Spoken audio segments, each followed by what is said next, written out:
Obviously, the Kino der Toten remaster is amazing, but let's be honest, the vibe is a little bit different than the original and is just kinda off. But this Black Ops 3 mod makes Kino look like a genuine remake that's true to the original, and it is absolutely beautiful. Let's hop in game and check it out. Oh, look how beautiful this looks. It's all blue and stuff. Look at that. That is beautiful. So welcome everybody, this is the Black Ops 3 Kino Reimagined mod. Basically, it takes Black Ops 3 Kino, makes it more like Black Ops 1 Kino, but still a remaster. Let me know, do you guys like Kino or do you think it's overrated? Me personally, I love Kino. I think it's pretty great. I think, yeah, maybe it is a little bit overrated, but either way, still it is pretty amazing, I cannot lie. I'm not sure why these are the gobblegums I have on, that's just how it was, but okay. Right off the bat, you can tell the biggest thing this mod does is change the green hue that Black Ops 3 added and turns it into the blue one. The original Kino, if you remember, had this sort of blue-gray hue. I'd say it was a little more gray than this, but it still does look closer to the original than the remaster does. And don't get me wrong, the remaster does look amazing. I love the Kino remaster, it's amazing. Let's grab this M14 here, it looks pretty nice. Everybody knows M14 on round 3, 2-shot knife, classic. Gotta do it, every time. But yeah, I do love Chronicles Kino. It's probably my most played Black Ops 3 map. Maybe outside of the Giant, just because, you know, the Giant has been out since day one. Got the PM63 here. Be honest with me, who buys the first door and buys the PM63? Do you guys do that? I definitely don't. I mean, the gun is okay, like, at best. But the problem with it is, really, it's just got no ammo. It has like 80 bullets in it, and that's all they give you. That's kind of a theme with Black Ops, really, the first Black Ops. Every gun has got like no bullets in it. Like, honestly, the biggest challenge of playing Black Ops is dealing with like... Oh, I'm gonna die. The biggest challenge of playing Black Ops is just dealing with the ammo counts. Like, you're either dealing with the ammo or how... Oh, hold on, we're gonna die. The biggest challenge is dealing with either the ammo count of the gun or just how bad the gun is in general. There's a Mac 11 on the wall here, what? Should we try the Mac 11? This is a gun that is not in Zombies. As you'll come to see, there are cut guns from Black Ops Zombies in this mod as well. So you've got like the Mac 11, I know there's the Grim Reaper, there's a bunch of guns that just like weren't in Zombies. Or maybe they were only in Dead Ops, and I gotta say, it looks beautiful. I really liked Kino's atmosphere. Like, admittedly, yeah, it is kind of like a gray and dead map, but I thought that's kind of what made it cool. The one thing this mod is missing, though, in my opinion, is the zombie models. This will probably sound weird to a lot of you, because this corner is oddly dark also. Kino der Toten introduced some zombie models that I just thought were the creepiest we had ever seen in Zombies, and I don't think they've ever been that creepy since. Basically, the zombies in Kino, all of their flesh is gray, all of their hair has rotted off, and they are just creepy, bald, gray zombies. Like, these zombies here, you can see, they have, like, flesh. They have, like, you know, normal, like, skin-colored flesh. Like, sure, you know, it's drained of blood and stuff, and it's all veiny, but it still looks like human flesh. The zombies on Black Ops 1 Kino do not at all look like they have any flesh or humanity left in them. They are just like demonic, and I love it. Why is there an MP5 here? Let's go ahead and grab Jug real quick, because why not? I'm gonna do something here real quick. I'm gonna go ahead and buy the Stakeout. Now, you guys probably don't agree with me here, because nobody ever does, but the Stakeout was actually my favorite gun from Black Ops 1. Obviously, I played this game when I was really young, and I used to play a ton of, ooh, I'm gonna die. I used to play a ton of combat training with my brother on multiplayer, and my favorite gun to use was always the Stakeout. I know a lot of people kind of think it's just like a whatever forgettable gun, but to me, honestly, I just loved the Stakeout. I thought it was awesome. And obviously I don't use it a ton anymore just because shotguns aren't really the best in old Zombies, you know? Which is crazy because now when you go to Cold War, Vanguard, and MWZ, right, shotguns are absolutely insane. I mean, they outclass everything else by like a long shot. You know, normally I try and kind of hype up whatever mod I'm playing with, but I'm gonna be honest, like on this one, the guns are great, the spawn room looks great, but the theater really doesn't look all that different from the like native Black Ops 3 one. It's still really, really green. It's not really that gray blue. There were like 4 dogs on that round. What? That was so easy. Also, it's destroying my frame rate. Like, look at this. I'm dropping nearly to like below 60 in this room. It's ridiculous. All right, it's round 8. You know what time it is. There's one thing you got to do every single time you play Kino, and that is get the Mustang and Sally. Holy crap, this Pack-a-Punch machine is bright. Mustang and Sally, here we go. Look at that. It's beautiful. There's not even an explosion. Okay. We do have the original minigun too from Black Ops, which is awesome. All right, they call it a minigun. Just call it a death machine. Death machine is way cooler. Like hearing the Black Ops 1 multiplayer announcers say like death machine is so sick. All the voice lines in the original Black Ops were amazing. They did absolutely insane on the voice talents.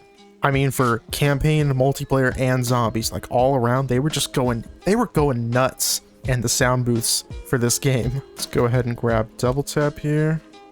I think it would have been cool if they also added the swastikas back with this mod. I know that like they do it for censorship reasons, because if you have swastikas in certain regions in the world, they can't have swastikas in games, which basically means they have to create a new version specifically for that region. Easiest example is if you go to the original Black Ops, the German version of the game doesn't have swastikas. It has, you know, these iron crosses instead. And then like there's no gore, you can't make crawlers.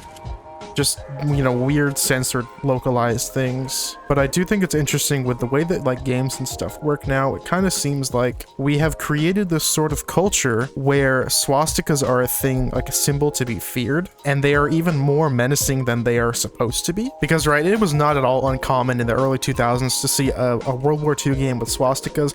That happened all the time. Really popular. And then you go to like the mid 2000s into like the early 2010s, and swastikas start becoming sort of taboo, and they start getting taken out of games. And now we come to, well, what year are we? 2024. I know what year it is. And you come to a time where it's almost rare to see a swastika in a game. Lots of times they'll replace it with either an eagle or with an iron cross. So you see a swastika in a game and you're like, oh, hey, that's kind of interesting. Let's go ahead and grab Speed Cola real quick here. We got all 4 perks now. I love these perk icons, by the way. Let's drop our raindrops too, because I think we get a perk from this, don't we? Yeah, we do. Stamina? Oh, that looks clean. Look at that stamina. Dragunov. Wow, okay. The Dragunov has always been one of those interesting guns. Oh, a ray gun. Oh, look at that. It's blue. That's cool. So we got this Grim Reaper here. This is not in Zombies. It is in Dead Ops Arcade, though. It's a power-up you can pick up. I think I accidentally hit the radio on the chandelier with this. This ray gun looks beautiful, though. Man, look at that. It's so nice and bright and green. And I like the blue on it. I love the blue on it, actually, that bright blue. Soda fountain? Okay, that's a good one. Let's go ahead and get all the rest of the perks. I wish more maps did that, where they would change the color of the ray gun. It's always, you know, it's blue or green. You know, they should make some where it's like red or maybe purple or maybe it's yellow, or, you know, just like every map, like give the ray gun a new color. Power vacuum. Oh my god, power vacuum is broken. I know that. So like, yeah, here's the Caparis. This gun is not in Black Ops 1 Zombies at all. It's only in multiplayer and campaign. We got a Galil.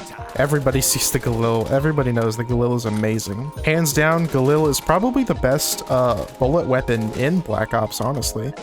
Here's an ASP. So the ASP is another cut. It's not cut, but this gun is only in campaign and multiplayer, and I can see why, because it sucks ass. Oh, we got the Uzi. So the Uzi is also not in Zombies. It does show up in Black Ops 2 and Mob of the Dead, but it was never actually in Black Ops 1 Zombies. It is in multiplayer and campaign, though. Here's the PSG-1. This is another sniper. This was only in campaign and multiplayer. They did bring it back now, though. This gun is actually in Modern Warfare 2 and Modern Warfare 3, which is pretty cool. What I'm trying to get here is like the M60. Oh, the AUG, yes. This is one of my favorite guns of all time ever, not even in Call of Duty or like in video games, like in real life too. AUG, far and away, one of the best guns ever. I love it. Listen to this. It has the crunchiest, nicest reload I've ever seen on a gun in any video game ever. Like, I legitimately think that the best reload sound ever made for a gun in any video game ever is this AUG. It is so crunchy and amazing. I know people, you know, like meat ride Modern Warfare all the time for its reload sounds. And like, yeah, they do sound, you know, pretty realistic, I'll give them that. And like, props for that, totally. But I'm sorry, nothing is just as satisfying as this thing was to reload. Oh, we got a thunder gun? Let's, honestly, let's take out the Galil. The Galil's already in Black Ops 3, we can take it out. So we have a ray gun, a thunder gun, and an AUG. I know a lot of people call it an AUG. I actually have no idea what the correct pronunciation is. When I was a kid, I always called it the AUG, so yeah, it's an AUG. Whatever, deal with it. All right, let's go ahead and pack a punch all 3 of these guns. So in case you don't remember or you didn't play, what was special about the AUG in Black Ops is that it came with a master key. That's an underbarrel shotgun. And it was super cool because so you get the gun and then you get like basically an extra gun with it as well, like an extra shotgun. And it was never, you know, like amazing or anything, but it's pretty cool because it does get you some extra ammo. And like I said earlier, in Black Ops 1, you really needed that extra ammo.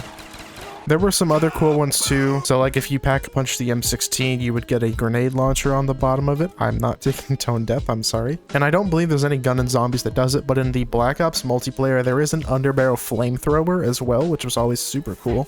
I do think though that the pack-a-punch camo is different. It's darker, it's not quite as light. I actually like it more. But yeah, definitely the best part of this mod, it's the spawn room. This nice blue look, it looks beautiful. Wow, I love it. Makes me want to go play Black Ops 1 Kino again. I mean, the ambiance in Kino was just amazing. I really don't think that they replicated it that well with this one. Pretty much all the remasters in Black Ops 3 and Black Ops 4 just really didn't replicate that ambiance. If you've played those older games, you'll know what I'm talking about. On the lower rounds, when there was just not that many zombies, they were all walking. There wasn't really much like going on in terms of like shooting or anything. Oh, we got the Enfield. Hold up. The Enfield is another one of those guns that just didn't make it into Zombies. It's in multiplayer and campaign. It's one of the starting guns, so I think it's kind of just like whatever. Nobody ever really uses it, but it's cool to finally see it in Zombies. Let's try this turret trap real quick. Gonna be honest, this turret trap always kind of sucked. I'm pretty sure it doesn't do infinite damage, so eventually it just kind of like stops killing. And it just shoots really slow. Like, look, it's aiming at the ceiling right now. And it can actually kill you as well, so if you're not careful, it will kill you. So this trap really just wasn't all that great. But overall, yeah, Kino it was a really good map. It was like Der Riese 2. Kino der Toten, in my opinion, is like Der Riese again. It's not really any different. It is a little different because the map is more of a circle. Der Riese isn't quite a circle. But other than that, they're basically the same map. But yeah, we love Kino. We on this channel, we are Kino lovers. Now, is it the best map of all time? No. I mean, if you watched my ChatGPT video, you would know that the best map of all time is actually the mobile port of Kino der Toten.